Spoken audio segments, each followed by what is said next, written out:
Welcome to the Quiet Warrior Show, where we help top leaders find their pathway to incredible success and a lifetime of happiness. Here is your host, Tom Dutta, the Quiet Warrior. All right, everybody, welcome to the Quiet Warrior Show. Tom Dutta, like butter. We're here, and I'm excited to bring to you our guest today. But before that, we have a couple announcements. First of all, we're live streaming. What is that? It's the next generation of broadcasting. You know, podcasts, the name iPod came from the Apple device. We're really now shows. So we are live on LinkedIn, Facebook, YouTube, Twitter. And if you can follow the feeds, give us a subscribe on YouTube. We can get the analytics excited about what you're about to see today and help that show get seen. Now, a little video we're going to put on. It's about 55 seconds. Take a look at this.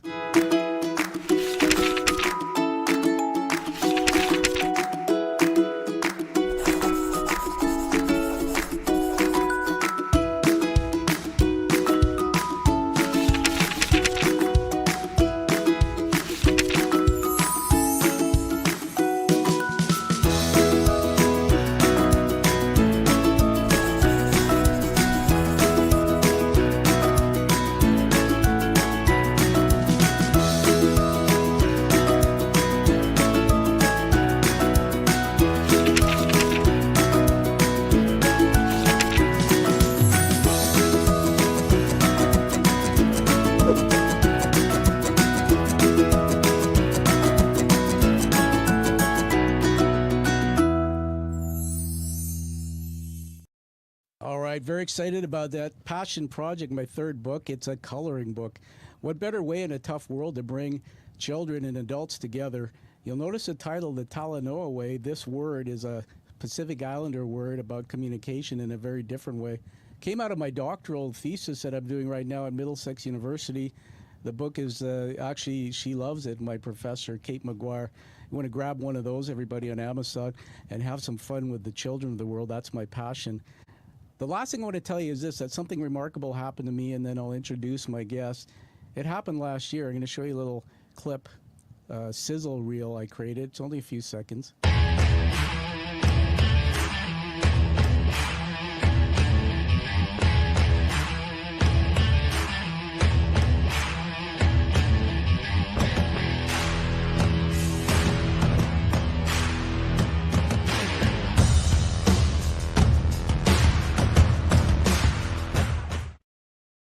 All right.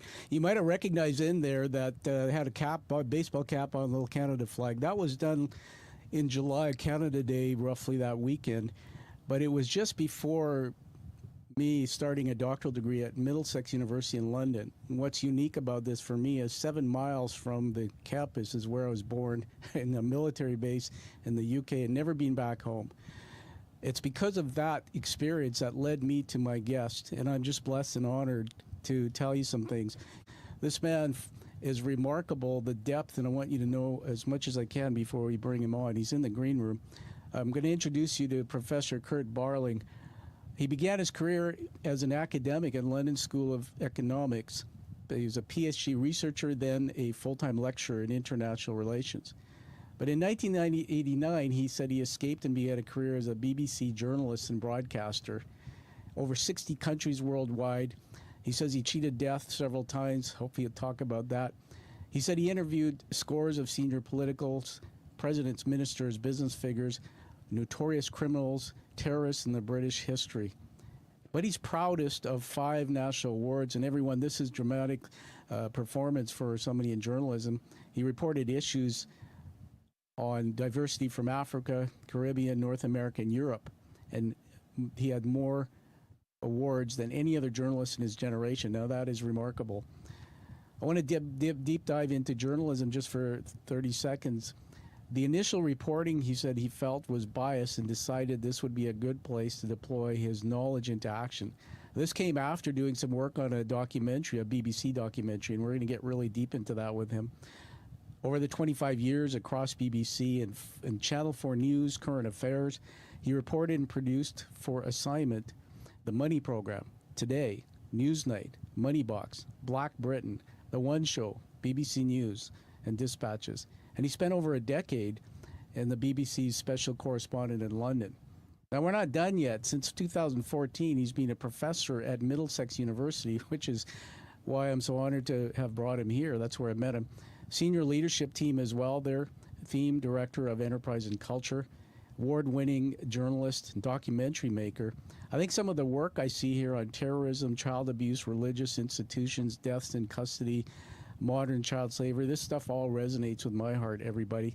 And over 2,000 stories. When I invited Kurt to the show, I said, tell me why you're a good fit. He said, I've been telling stories for 2,000 years. I went, okay, I guess that must be it. He's written 4 books. We'll get into that in the story. And since 2001, he's done community work. I love this. He's a contributor to the Park Theatre. He's a regular contributor in the UK International TV Radio. I mean, it goes on and on and on. And I just got to tell you that he's a highly educated man, several degrees, a master's. And he's fluent in English, French, and German, so he's got me on that. And finally, we all talk about AI. His research work looking at the impact of AI on the future of journalism. I'm very interested in that. He's also a judge on several awards, such as BAFTA, Media Awards for the RTF, Press Gazette Awards. Are you excited? Kurt, welcome to the show. Thanks, Tom. That's interesting. My life flashing before me. Yes. My past life flashing before me. You know, I was blown away actually when I went through that bio, and the first thing I thought about is that look at him. You're so young. Father Time's been good to you. After this, I was expecting a guy with a long beard and gray hair and lots of wrinkles. So yeah, that's why I keep my hair short. It's not so grey. Keep my beard short. Keep it trim. But yes, I'm a man of considerable years now, having been in the business of trying to tell stories for the best part of 40 years. It's amazing. Well, it's an honor to have you here. So let's get right into it. The narrative of the show is about storytelling. Let's go back, take us back to the beginning. Tell us about your story, how it all began. Go back as young as you want. It began before the beginning, in actual fact. My grandfather was a father of the chapel, which some of your listeners, viewers may know, is the head union person in the workplace. And he was the father of the chapel in the Daily Mail newspaper in Fleet Street, in the print room. He was a printer. So they had a lot of power back in the day when you didn't make money if you didn't get the papers onto the street. And of course, the printers were able to pull the plug quite quickly. So if they pulled the plug and they didn't get the papers printed, the proprietors of the newspaper would panic and up their wages. Very powerful union. And he was in that role for the best part of 40 years. And that was interrupted by the Second World War, where he served in the Royal Navy. When I was a little boy, he would take me into the Daily Mail, to the events that they used to have for family. It was that kind of newspaper. And I would get very excited because it was a really noisy, smelly place, but lots of camaraderie going on in the print room, all those massive machines. And I was very impressed with that. And he took me to one side and he said, listen, son, that's not what you want to be impressed with. You want to be impressed with the people who sit up there. Yeah. And of course, I wasn't quite sure how far he meant up there, but he didn't mean all the way up there. He just meant on the next floor. That's where all the journalists sat. So he planted that seed in my head from a very early age. Okay, so fast forward to me being at university, deciding what I want to do with my life beyond university. I decided I would like to go into television broadcasting. Why television? I'd been in the National Youth Theatre as a teenager. The National Youth Theatre of Great Britain was an opportunity to express yourself on the stage. I was a young black boy. The theatre company was predominantly upper middle class white people.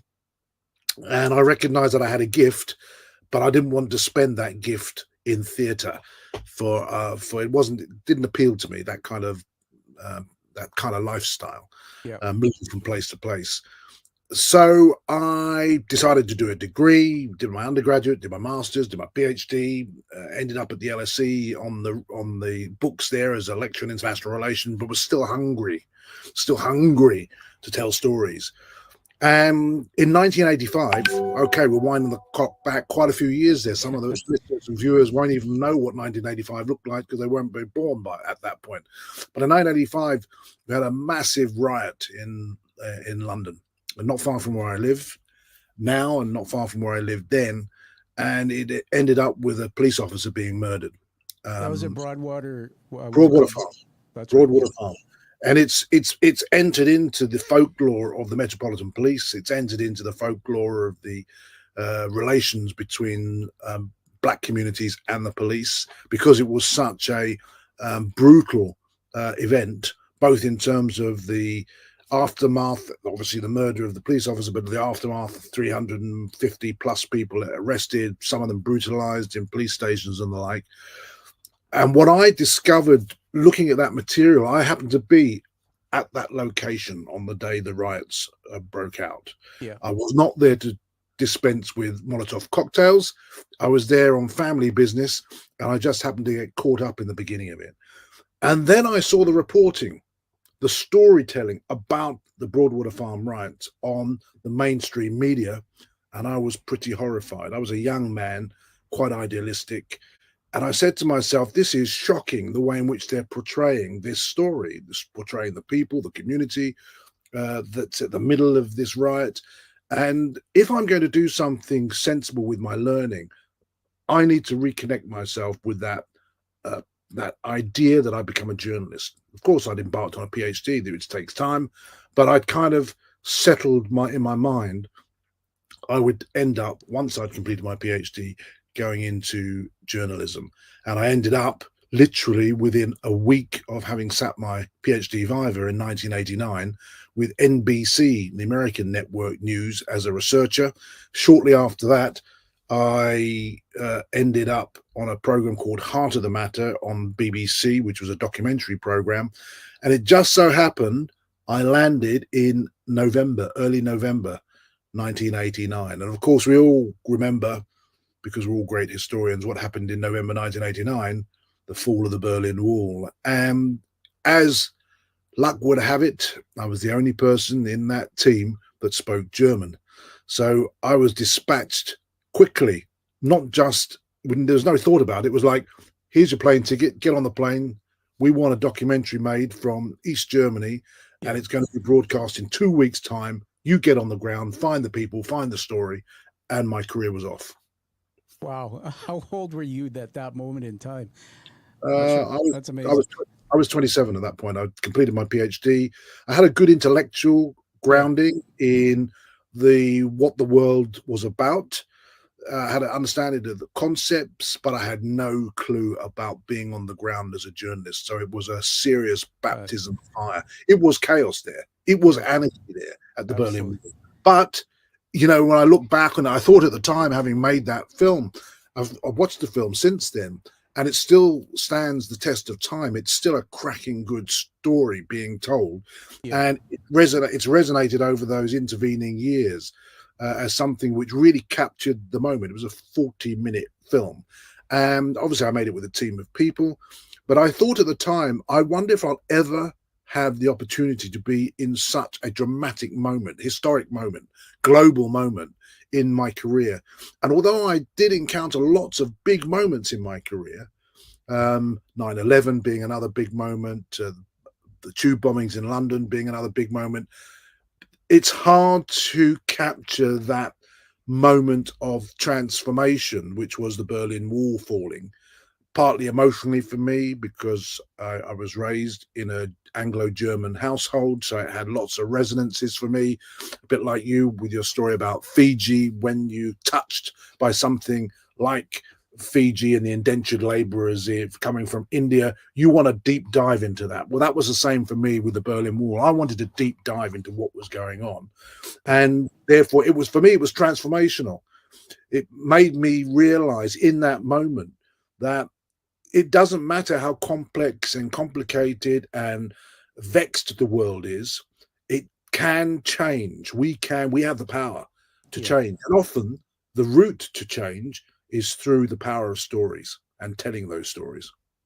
Yeah, absolutely. Everybody, we're here with Professor Kurt Barling, and Kurt, my mind went on journeys in so many directions. I'm just going to riff with you on this, and we'll keep you going in the story.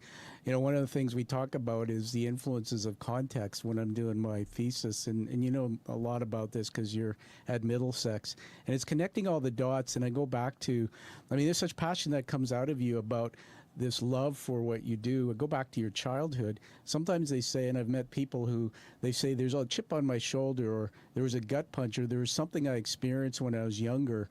You know, maybe it was good, maybe it was not so good. Talk about the influences of your parents, and what was your chip? What drove you? I mean, because man, to go into war zones and do what you did, it takes a very special mindset. What drove you? I think initially what drove me was the context of being brought up in 1960s and 1970s Britain in a hostile environment. As a person of color, you were often seen as other, depicted as other, told you were other. You never quite fitted in. Even though you felt you fitted in, there were those who were concerned to make sure that you didn't fit in. I wrote a book a few years back called The R Word. It's about racism. And it wasn't autobiographical. It was sort of how to understand racism and the impact racism has on our societies. The way in which the language of racism has trapped us in a way of thinking about race, even though most people accept that race is a defunct concept. And as a child growing up in Britain in a predominantly white society, you very much felt that you needed to be able to tell your story, but you were constantly being told that you can't tell your story because your story didn't matter. And not just your personal story, but the context within which you were raised, the African origins story. If you're Caribbean, the Caribbean origins story. If you're from India, the Indian origins story. And that was very much suppressed. It wasn't an accepted part of national discourse in Britain. And of course, that puts in you a fire in your belly because you're constantly wanting to challenge, constantly wanting to stand up for yourself. And some people said, you've got a chip on your shoulder. You said, no, it's not a chip on the shoulder. It's 101 chips on both shoulders. But I'm chipping away at getting rid of those chips by understanding my positionality in this society.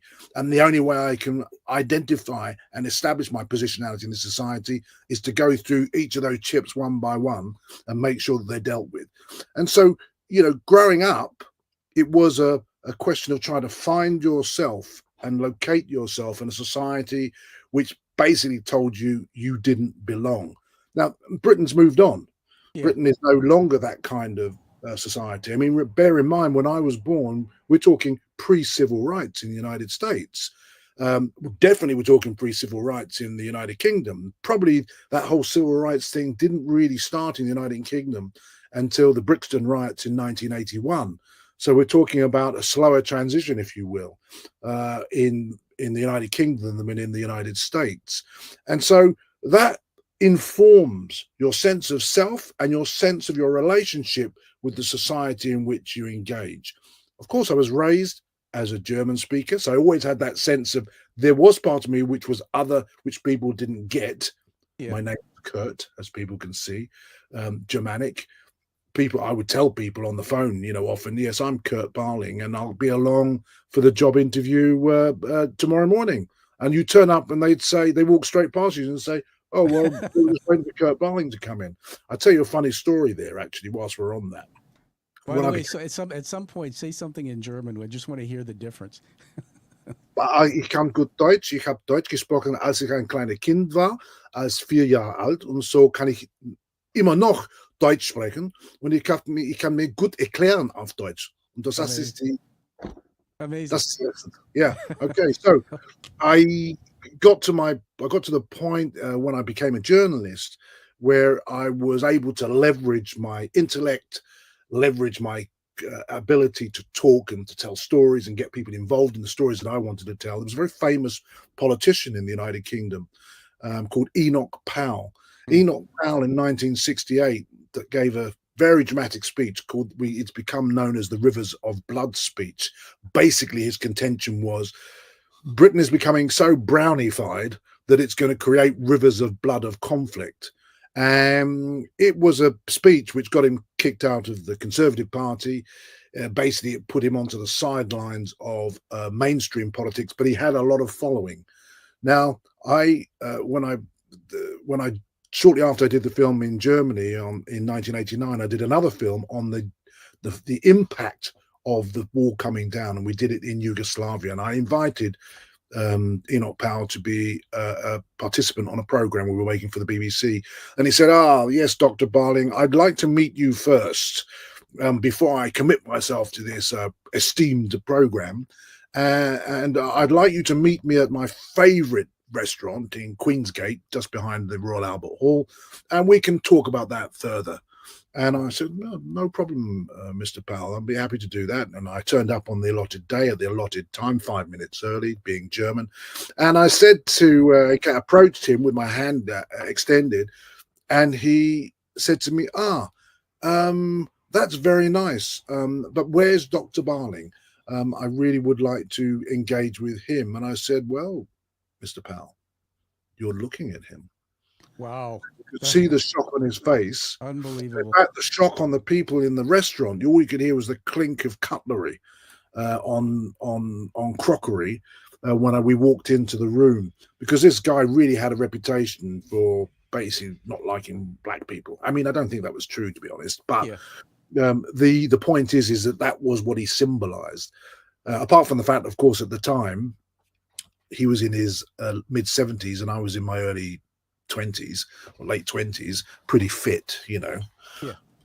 And it must have caused quite a spectacle. Anyway, I digress. The point is that being different in a society that sees that difference as something problematic informs your attitude towards what it is you want to eventually contribute. And remember, my grandfather planted the seed about journalism, not because of my color. My grandfather was a working class white man, but in terms of, okay, that would be a good place for me to tell stories that I'm interested in telling, which help reshape our image of ourselves. And I think for much of my career, I was gravitating towards stories which aim to help people in Britain understand that we are who we are because of where we've come from, or where our forebears have come from, in your case from Fiji, or before Fiji from India.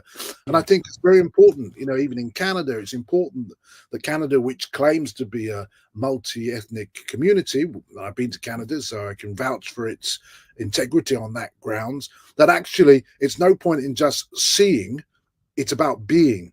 And you can't be if you don't understand the origin story. The origin story of Great Britain, of course, or United Kingdom, is an imperial story, starting with Elizabeth I. When our ships went off to the New World, went off to the Caribbean, went off to what's now the United States of America, went off to India, and extracted goods and wealth from Africa. That is what made Britain what it is, made the United Kingdom what it is. It gave it its wealth base. And yet those people who came from those places were always somehow seen as other. And you have to remind people, we made this country. Yeah. The people on these islands who've been on these islands for several hundred years also made this country.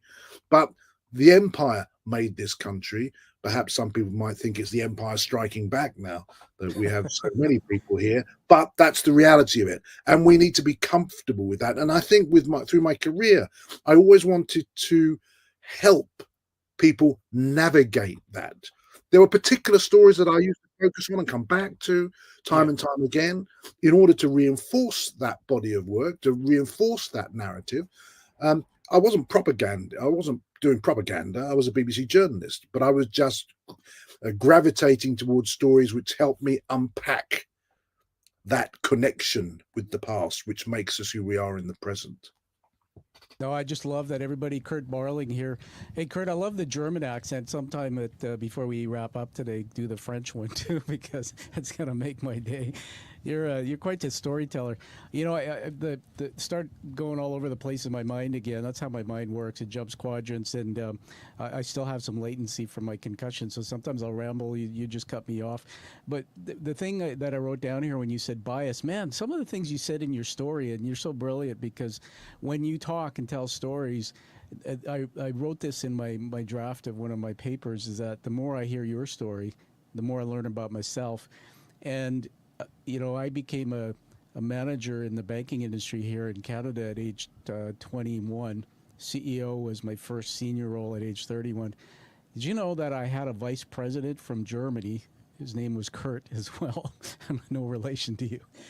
And in front of my staff, I was referred to as the token nigger.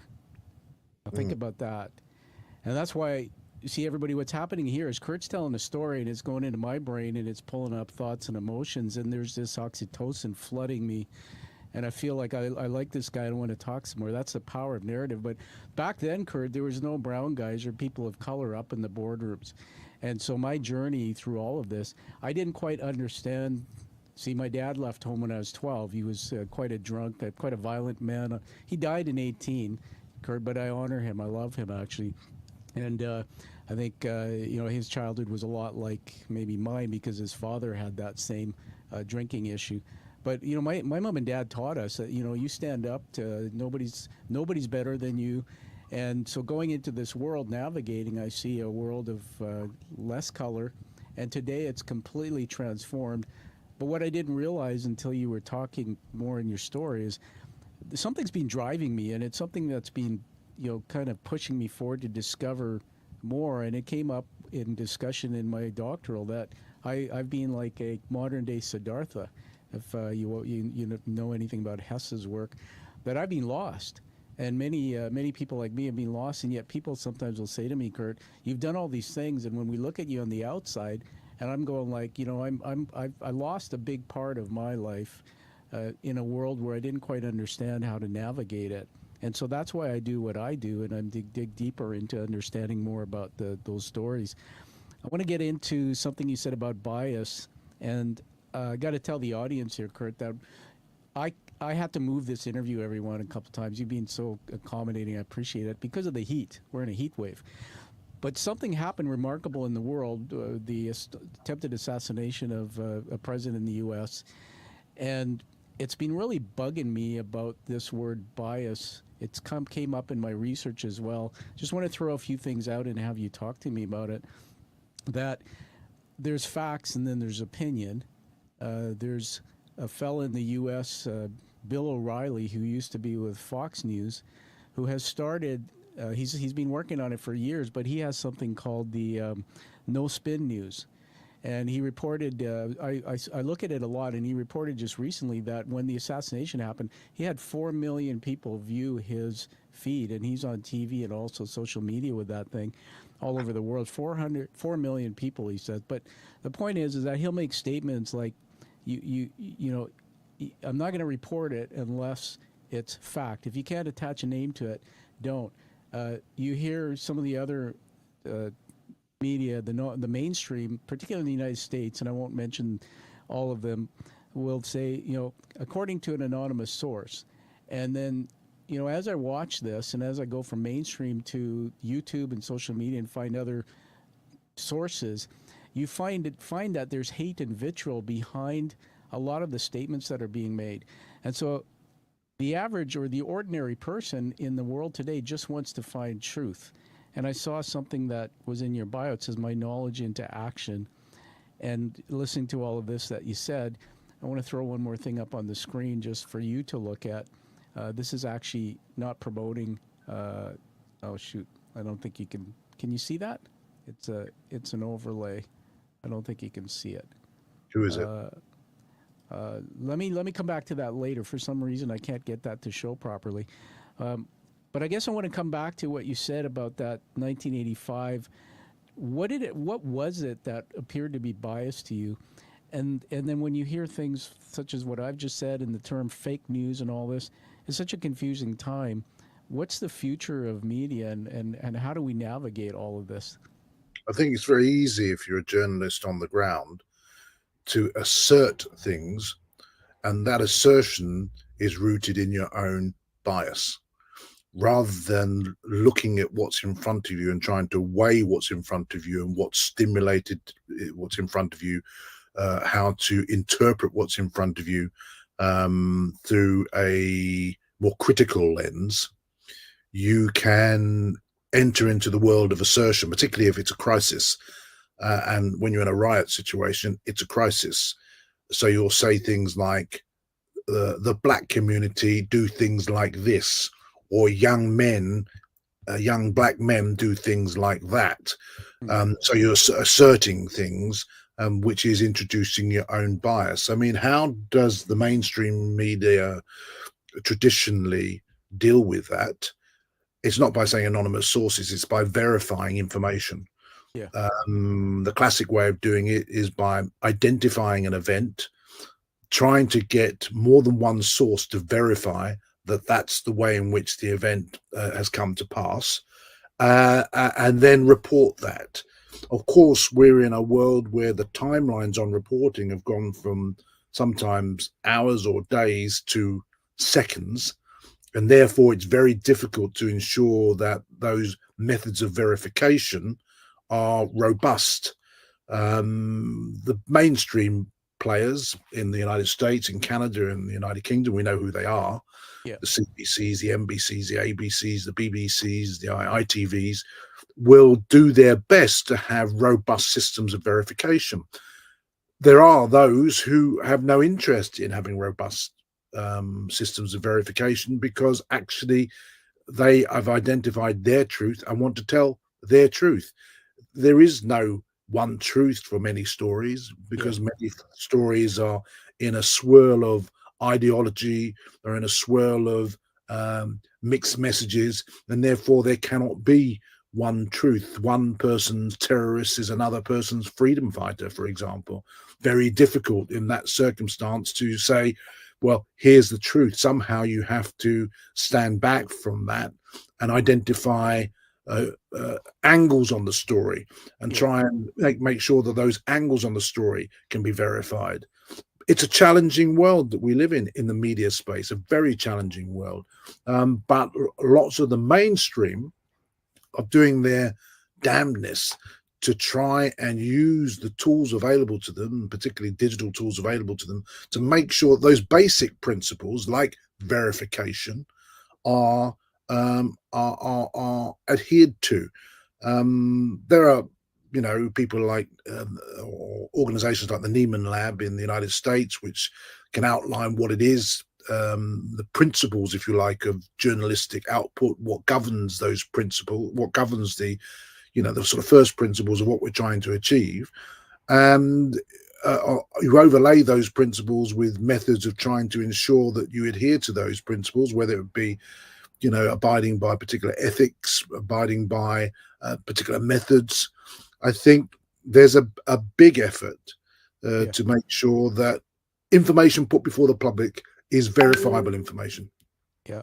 No, thank you for that. I just pulled up that quote here. I'm just going to read it, if you don't mind. I'm looking off my iPad off the screen here, Kurt. And so Bill O'Reilly actually appeared on another talk show with another host, and this, let me just find it here. America is awash with media haters who want to harm their political opponents, not best them using facts. We have become a mean country with massive assistance from social media. Cowards now can throw vicious rhetorical bombs without consequence. And he basically just goes on to talk about, sorry, it was Jon Stewart, that was the Daily Show. So these guys kind of are now, you see the whole media, some of the feeds out there since what happened in the U.S. The people who are putting out all this garbage, all of a sudden there's some of the media that just for days they didn't know how to cover it. And so what advice do you give guys like me who are now taking my work into media? I have people come on my show, the live streaming, and they'll say something and I can't fact check it. I try to do my research before. As a journalist yourself, give some advice to people in the industry like me who are up and coming. Well, quite often what happens in the UK, if you're on a live broadcast, you'll know the parameters of what you can say if you're a professional. But secondly, there'll be somebody, you're in a self-op studio, so there's no producer there to have your second set of ears. But if you've got a controversial person on your show, you probably need a second set of ears. It's very difficult as a live broadcaster to be thinking about the next question, listening to what the person is saying, and thinking about how you can exit if that person says something which is controversial or even illegal, or libelous. So, that's why the BBC tends to have a producer on hand listening to the output of the show, making sure that if there anything is, they remind the presenter, can you pick the person up on that? Can you clarify that that's not a point of view which is accepted by everybody? Can you challenge the person on that point? And that's the way in live broadcasting often that issue is dealt with. Yeah, thank you for that.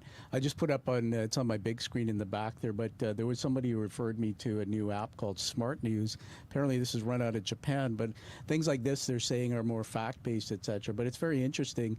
I kind of use the analogy of the natural health products industry, where you walk into a store of natural health products and you have a headache and you're looking for a product, and there's so many on the shelf you can't figure out where do I look, what do I go to. Hey, Kurt, take us back. You said something about knowledge into action. What do you mean by that? So that comes out of my work at the university and the question of what is university for? Yeah. And universities, hail back to the Middle Ages. They were initially institutes of learning of the Gospels, or in the Islamic world, of the Quran. And so people were set to interpreting the word of God and giving it meaning. And for many centuries, that's what universities did. We got to the Enlightenment and universities transformed into places of broader learning. The natural sciences came along, the social sciences came along, the political sciences came along, and eventually we develop an understanding that universities are there to somehow benefit society, somehow to bring us knowledge where we can improve the societies we live in. Of course, it was also a proofing school for the elites to get their children into the best jobs and the best situations, give them the best opportunities in life. Universities have been somewhat democratized over the past 50 years. You get many more young people going to university. There are many different aspirations for what university is about. So universities have to think hard about what it is they do in a modern civil society. And for me and Middlesex, we are very much a civic institution with a civic mission, which means that the knowledge that we gather and the knowledge that we create within the university space has to have some service to that civic mission. Yeah. And what that means is knowledge must have a purpose. It must be the kind of knowledge which we can put into action. Might be from the natural sciences, might be medical research, it might be in the social sciences, sociological research oriented towards policy. It might be in the economic sciences, how we understand how businesses and micro businesses operate. Might be in the creative arts, thinking about how we can, use the spoken word or theatrical performance to transform our lives. So it's about saying university is there for a purpose, and the purpose for us is it puts knowledge into action. Now, knowledge isn't confined, it's a very broad idea, and the translation of that into action takes a lot of effort. It takes a fundamental understanding that that's the purpose of the mission. It's not just to be, when I was at LSE, for example, back in the 1980s, we had a bar where the students and staff, particularly postgraduate students, would spend lots of time there drinking ale and other things. Sometimes they spend the whole evening there and be talking complete nonsense by the end of it because they'd had too much to drink. But one of the themes that constantly came up was some people said, the majority of people even said, knowledge is a thing in itself, and it's just a good knowledge for knowledge's sake is a good thing anyway. And I wasn't of that view. I was from a humble working class background. I said, if I'm going to have knowledge, I want to do something with it. Remember the story of Broadwater Farm. Yeah. If I've got this knowledge, I must deploy it somehow for some public benefit. And I think, knowledge created in universities can be a public good. If we want our societies to be more equitable, we want better social justice, we want greater prosperity, we want to make our communities sustainable, you have to do with that, with expertise. The expertise has to be based on the accumulation of knowledge, and new knowledge has to be shared. That is knowledge into action. We will not face the challenges of the world if we do not have a process by which we can take new knowledge and turn it into action, which actually makes a change in the world in which we inhabit. We're trying to keep, sustainable. Yeah. No, thank you for that, everybody. With Professor Kurt Barling here. Kurt, I'm approaching 300 interviews now on the show. I started this thing just in 2017 after I wrote my first book, and it was like, I'm going to get people on, guys like Kurt, and just tell stories and just talk back and forth. I don't know. I had no idea how to do a podcast. I was self-taught until I figured it out with some help.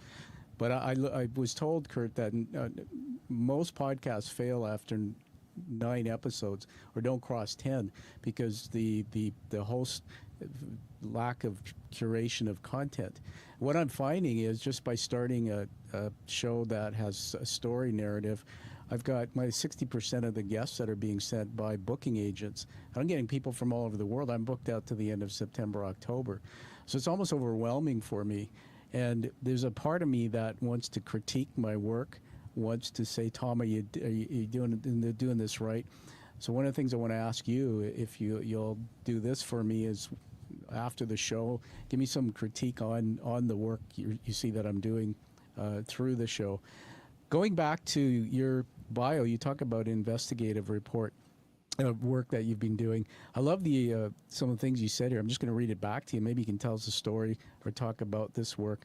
I'm a multi-award-winning investigative journalist and documentary maker, reputation for incisive journalism, working on major investigations, sometimes undercover, into terrorism, child abuse, religious institutions, deaths in custody, modern child slavery. I reported more than 2,000 stories for the BBC. But just that work there, I'm fascinated by it. Want to hear a story? Just tell us about that work. Well, of course, there is daily journalism where you go into the newsroom, you get in at 9 o'clock in the morning, you sit in the news meeting, and somebody says, this is a good story for the day. You've got to get it on by 1 o'clock or 6 o'clock. Go out and gather and come back and put it together. That's one kind of journalism, daily journalism. My original work in journalism, program making, was in current affairs, which was much more long form. And so I always lent into doing work which wasn't obvious. So for example, in 1999, I was visiting my father-in-law in a town in the west of England called Bristol. And in the local paper, I read something about a local imam having been arrested, convicted, and then released. And he was convicted of child sexual abuse in the local mosque. Yeah. And that piqued my curiosity. Partly piqued my curiosity because it wasn't on the front page. It was on sort of page 6 in the local paper at the bottom in a little short news in brief. I went to investigate that. That turned into a very long 2-year investigation into the way in which Britain's mosques were being governed. Yeah. So the governance structures. And one of the mosques I got involved with exploring was Finsbury Park Mosque. Now, for some of your listeners, viewers, they may recall that Finsbury Park Mosque was at the very heart of the birth of British jihadism. And nobody really knew what was going on inside that mosque. An investigator's instinct is to get inside the mosque, but to get inside the mosque and then report on what you found, you have to have good material, right? Particularly if you're a television journalist, you have to go through a process of legitimizing your approach to wanting to secretly film, which we did. We got permissions, took a long time, and eventually we filmed undercover in that mosque. And what we discovered was something deeply unsettling, deeply troubling. And we reported on that. We reported on that in a documentary called Trouble at the Mosque in 2001.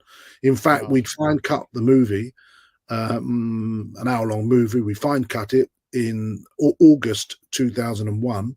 Then, of course, the next month, 9/11 happened, and the program was pulled. It eventually got shown the following year, but it was pulled because people thought it might be too inflammatory.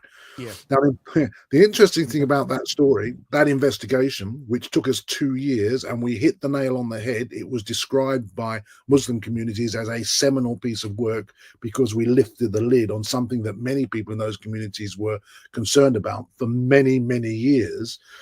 We got people to think hard about how they should rectify that problem. Now, next spring on Netflix, there's going to be a 4-part series. Yeah. And part of that 4-part series is using my testimony and my secret filming in Finsbury Park Mosque. So the power of investigation and the power of storytelling travels over the years. Remember, that's 25 years ago. Absolutely. And because it's such a powerful story, Yeah. and the way in which we told the story was so powerful, new story makers are coming back to use that method and to use me as the originator of that story as a key part of that storytelling process. Stories never die. Good stories never die. Yeah, absolutely. I mean, I'm going back in time. Every time I do a show, I'm telling a story that comes back from even before my birth. I'm just looking at the bio again. There's something here: Europe, Land of Jihad, 3-part series. Man, what you just said about that, wearing cameras and going undercover, I want to ask you about that. So just draw a picture for the audience. Where was the camera hidden somewhere on your body? And then you wrote in here something about cheating death. That's one of my curiosity. You've done so much work like this. Tell us a story about that. To the global south, Yeah. As a journalist, often you're looking for trouble, right? You're not going to tell nice stories. You're a news journalist, so you're going there looking for the trouble spots. Yes. Unfortunately, when you head to a trouble spot, you get troubled people. There were times when I found myself in either conflict zones or places where the government was no longer in control, and the army was threatening to, take over the government. And there are occasions when I literally had AK-47 stuck on my head, being threatened to have my brains blown out. Now, is it worth the risk? Well, let me tell you, the last time that happened, I changed my mind about how I was going to go about prosecuting my job as a journalist, because I had 3 young children, and I decided that was not for me any longer.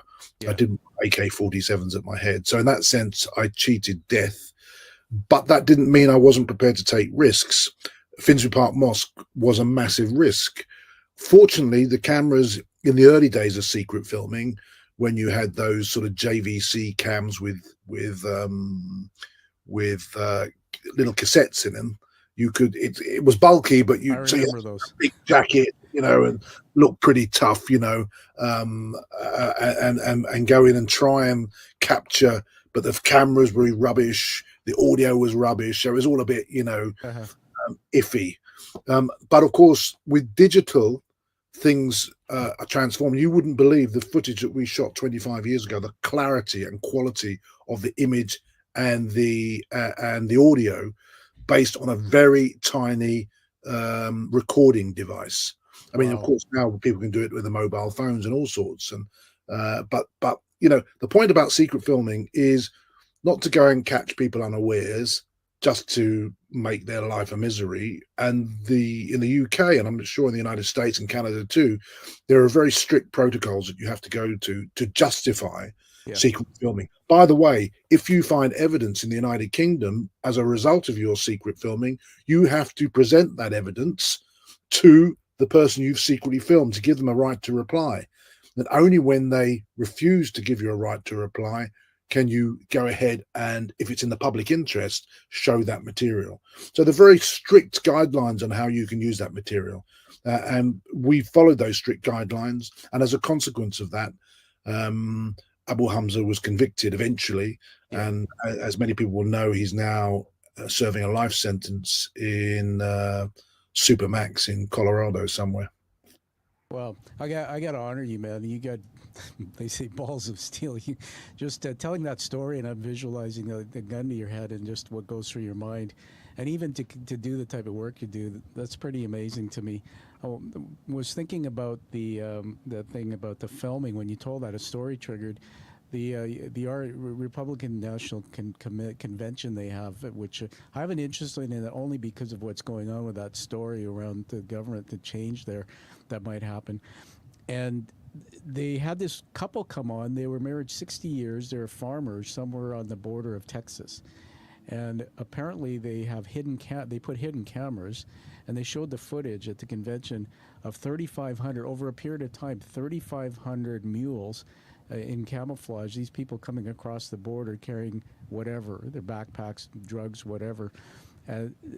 I was blown away, and that's one of the things that is so different for me. When I grew up as a kid, like many of us, we didn't have TV. We didn't have all this. And now you get things like that coming out, and it scares the crap out of you, or you look at it and you say, oh my God, why is this happening? And then you talk about responsible journalism. Should that be reported like that, on a screen in a convention? People are going to interpret it different ways. It's just a different world. And that brings me to something you said to me. Remember, I posted on LinkedIn this show, and I said, what can the audience learn from you? What's one thing? I think you used the word discourse. I apologize because that disappeared on the feed. Something about being able to debate or have conversation or discourse in a respectful. Just tell us about what you were trying to say to me there. I think if you remember that. We're different. Remember, we started this conversation talking about difference. Yeah. Talking about your folks from Fiji and formerly from India, my folks from Germany, from Africa. That brings difference, right? That's a very obvious difference. There are many other differences. That's There right. are gender differences, there are differences of sexuality and all the rest of it. But the reality is we are all very different. We have common ground, we have common cause, sometimes we have a common heritage with people, but fundamentally as groups of people we have differences, and we need to learn to negotiate those differences civilly, because if we don't negotiate those differences civilly, they can very quickly become polarized, and then they become points of contention, anger, even conflict. And one of the things that I was trying to say was we need to learn to disagree well. In other words, we don't have to agree with everybody in order to live our lives peacefully, but we do have to disagree well, and we have to find the mechanisms for disagreeing well.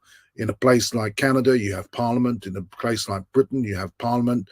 In a place like America, you have Congress, and those are the places for the big issues to get people to think about how to disagree well. And of course, at the local level, you do it through local government, local authorities, do it in school, through committees, do it in businesses, through committees of learning how to have a discourse where you are critical thinkers and you challenge, you say why, you say no sometimes. You want explanation, but it's not explanation for conflict. It's explanation so that you can learn to negotiate your differences. And if you can't get to a resolution, you disagree well, you go away, you come back another time to try and negotiate this difference.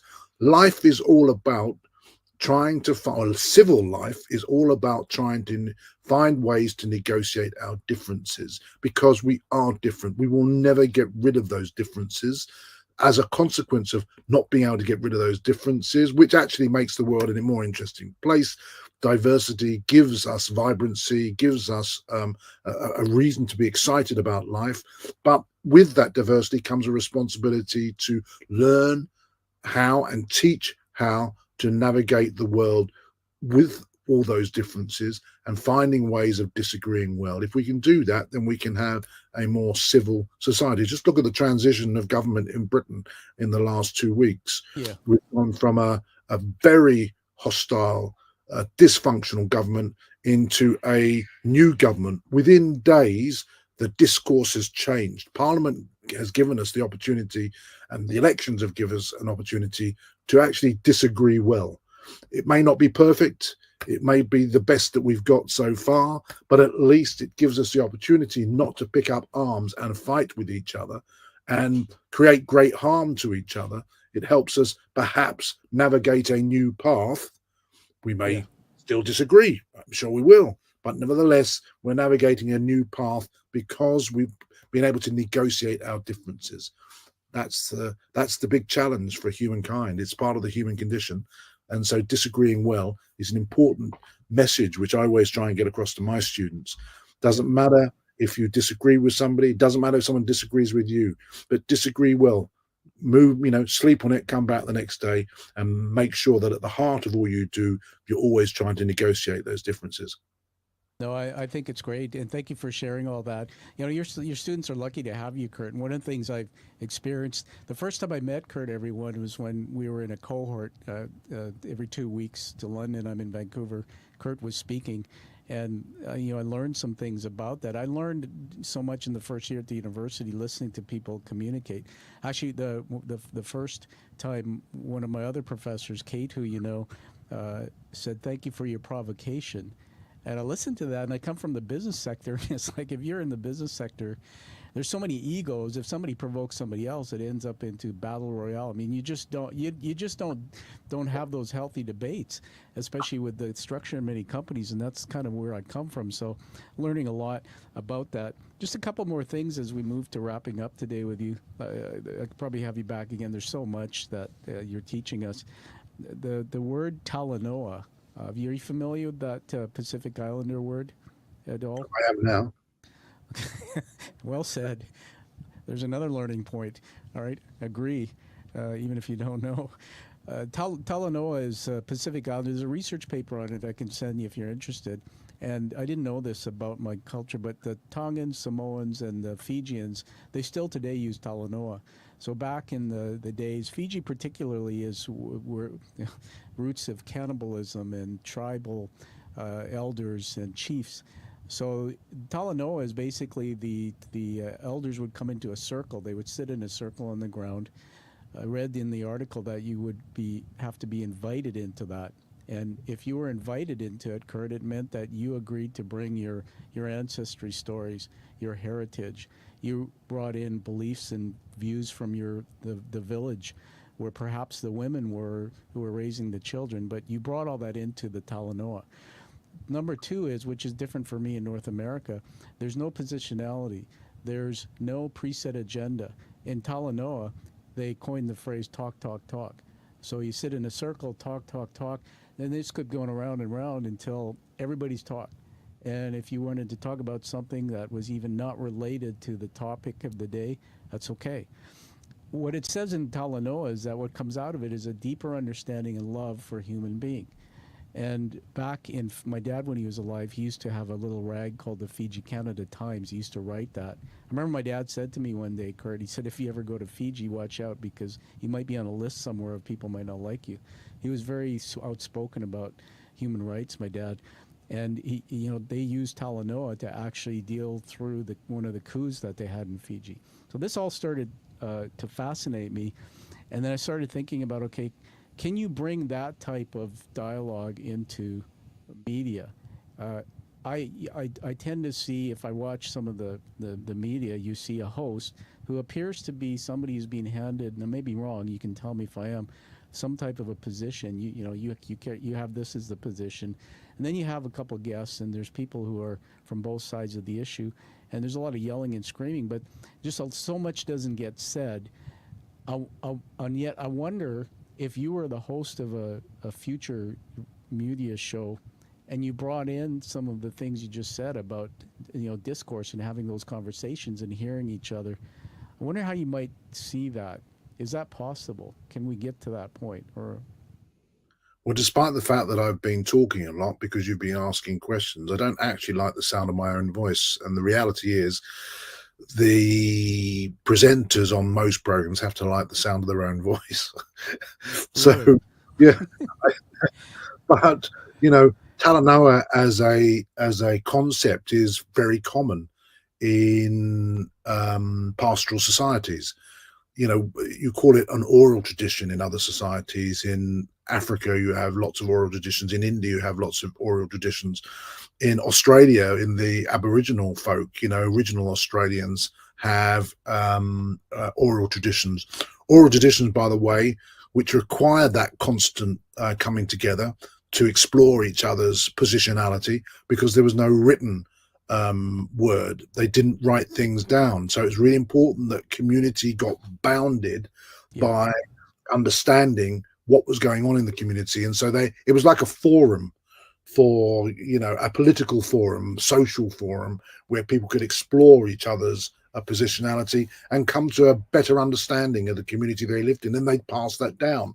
Some people in the Dalinara would have been younger, and so they'd go away. They'd learn that method of imparting knowledge. That's again about knowledge interaction, knowledge exchange. That's what they were doing.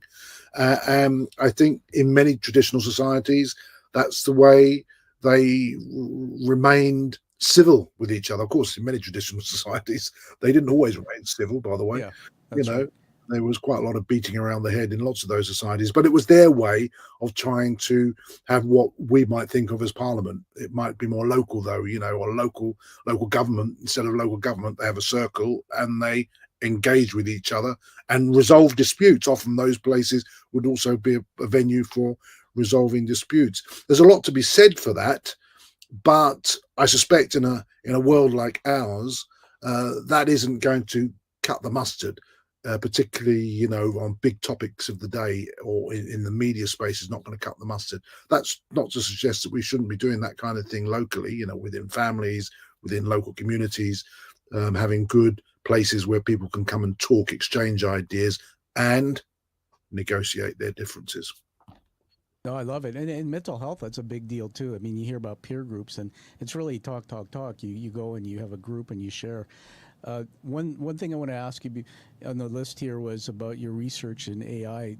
Off your bio, it says, my current research work looks at the impact of artificial intelligence on the future of journalism. Just tell us about that quickly. Well, the important thing to remember about AI is that it's the interaction between the computer and the human space. And AI gives us affordances because of the speed with which it can gather data, the speed at which it can interpret data, and the speed at which it can deliver an outcome. And that's the key, grappling with what does that change about our lives, for example, negotiating our differences.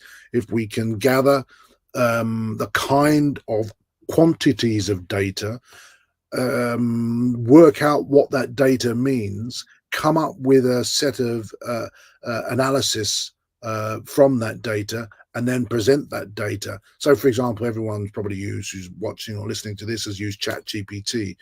AI drives is the kind of intellectual, and it's not intellectual because it's a computer, but it's able to take the data that's available to us from the past, to answer a question you might use to prompt it. And that actually can be quite useful. It's not useful if we don't harness it. And, you know, in harnessing it as humans, we need to think about the ethics of harnessing it, why it matters, where it could go wrong, who it could harm, who it could benefit. And that conversation is a really important conversation at the user end. But AI, in a sense, has given us the computing power, has given us a chance to curate mountains and mountains of data that would be impossible for the human brain to assemble and to curate in a short period of time, and to come up with a reasoned response, reasoned in a algorithmic sense, to provide a gateway to understanding the nature of the problem. It won't necessarily have the answer or the only answer, but it can help prompt us into thinking about what the answers might be to a particular problem. And so people have been using AI for years, of course. The difference now is the power of our computing power and the speed of delivery. And wrestling with that is one of the big issues of our time. I was applying it to journalism, saying, is it possible to gather effective information, verifiable information, lots of it, in a very short space of time to answer and explore what's happened at a particular event? Back to that conversation we were having earlier about verifiable information and whether you can trust what you're reading. Can AI help us do that? Well, as long as you've got an interaction or a workflow where you've got humans in the workflow as well as the computer, you use the computer as an aid to get you to some semblance of accuracy. Whether it's truth or not is another conversation, another whole podcast. But is it accurate? Can you get to verifiable information which helps you give an accurate articulation of the event that's happened? So AI is with us to stay. It's not going. We better get on with trying to harness it, understand it, and making sure that interface with human existence is properly regulated, properly understood. Otherwise, it could do a lot of harm. Bear in mind, of course, that over the past few millennia, we've already done ourselves a lot of harm without AI. So there's no reason to assume that AI is going to be the thing that actually ends it all. If you think back just 80 years, the tragedy in Europe had nothing to do with AI. That had everything to do with humans. And it may be that AI can help us negotiate differences, understand there are different ways of doing things before we get to that type of juncture. Although it seems that there are plenty of humans around who are intent on making life difficult for other people. Yeah, no, thank you. I think we'll have to talk to you again about AI. It's interesting because when I was at home and before Dad left, I was about 15 years old. I remember my dad worked for British Columbia Institute of Technology, and my dad was an engineer. He also was an electrician, journeyman, and he was talking about AI. They put him on a committee. This is how long ago that would have been. I was like, oh my God, if my dad was alive today, I'm sure he'd be just blowing his brains out, looking at how this is rolling out. I find the word artificial intelligence counterintuitive, but that's just my amateur brain, the way it thinks. Hey, Kurt, one more question for you, and then a couple things I want to honor you with. So thanks for giving me all your time. That is that I say this for context. So I get people who come on the show, like yourself, I get bios that are sent, and sometimes one sheets. So you have a picture, and a lot of times, unlike yours, it's somebody whose photos taken in a studio, and it's got this cheesy look, and it's all staged. It's not real. And then it's like, look how great I am. Here's all my accomplishments. And I look at it and go, yeah, that's nice. Because life isn't a straight line up. And in story, we know that we learn from failures, not just success. Otherwise, can't relate to people. I've had a lot of failures. And so I want to ask you to tell me what's one of your biggest mistakes or failures that led to a setback, and what did you learn from that? How did you apply that knowledge into action? You'll see the mark on my T-shirt. It says, life is a journey. And on a journey, you will encounter many, many obstacles. And obstacles are just part of life's journey. And so you don't necessarily have to see them as failures. You see them as commas. There are no full stops in living. Life is full of commas. So I would say that, like many people, I've had failures in my life, but actually the successes in my life have not been the obvious successes, in terms of professional success. Big success for me was meeting my life partner at 18. Massive success. We've been together, nearly 45 years. That has given me the foundations of courage, strength, resilience. Massive success. I couldn't ever think of a failure which even compares with such an immense success. Yeah. I have 3 gorgeous children. Massive success. One of the greatest successes in my life was delivering my 3rd child on my own because the midwife didn't get there on time. That's just an emotional success, But for me, that is part of one of the great things of my life are those moments, not necessarily the moments at the Berlin Wall or cheating death, being in the wrong place at the wrong time. It's the private things almost which outweigh those successes, because they're the successes which stay with you. That's your legacy. Yeah. You know, you've done great things, as you said, in a way.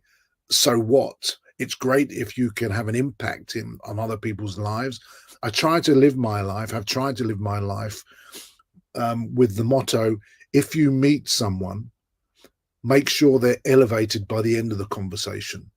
And if you can do that in life, you don't leave a wake of harm where you've traveled, then you can say that your life has been a success. But I don't like to think in terms of failure, more in terms of commas. Thank you, Kurt. Just that story about delivering your own child blew my mind. There's so many more stories. Good Lord. I mean, everybody just listen to that. Kurt's telling us that. I'm visualizing that my first child, my daughter who's 26, just graduating from university, environmental engineering. I'm thinking like, holy crap, I couldn't imagine doing that. It's like, there's more to you, man. Needs must. Necessity is the mother of invention, as they say. Yeah.